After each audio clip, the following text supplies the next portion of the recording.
James Gandolfini's portrayal of Tony Soprano forever changed the kind of leading men American families root for in their living rooms. His character so often in trouble and causing trouble, and yet so many still found themselves pulling for him and his wife Carmela. Here's ABC's Dan Harris in New Jersey, where Gandolfini grew up.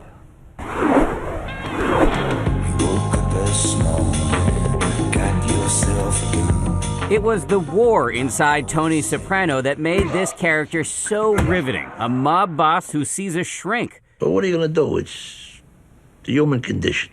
A loving father. Someday soon, you're going to have families of your own. And if you're lucky, you remember the little moments. Cheers. Who occasionally kills people. Gandolfini played him as a bear, a boar, a pig, but also a pussycat. The miracle of Tony Soprano was that no matter how many abominable things he did, we still cared about him. I have some dark moments, and I think it's useful that I have a place to put them. It's channeled into creativity. On-screen mobsters have been around for decades, but this was something brand new. God forgive you! There is no God. Hey!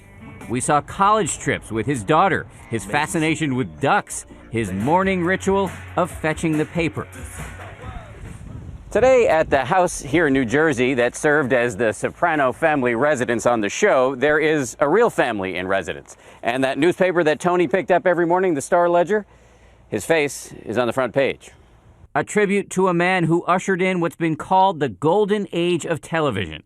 Every time you are fascinated by cable TV anti-heroes like Don Draper, Walter White, or Dexter Morgan, you've got Tony Soprano and James Gandolfini to thank. Dan Harris, ABC News, North Caldwell, New Jersey. Dan Harris at the home where so much of it played out. Our thoughts and prayers with his family tonight, and Gandolfini's 13-year-old son, his 9-month-old daughter included. And as I mentioned here a moment ago, an outpouring growing tonight from his on-screen family as well. Jamie Lynn Sigler, who played Tony Soprano's daughter, saying Gandolfini had the ability to make you feel like everything would be all right if he was around.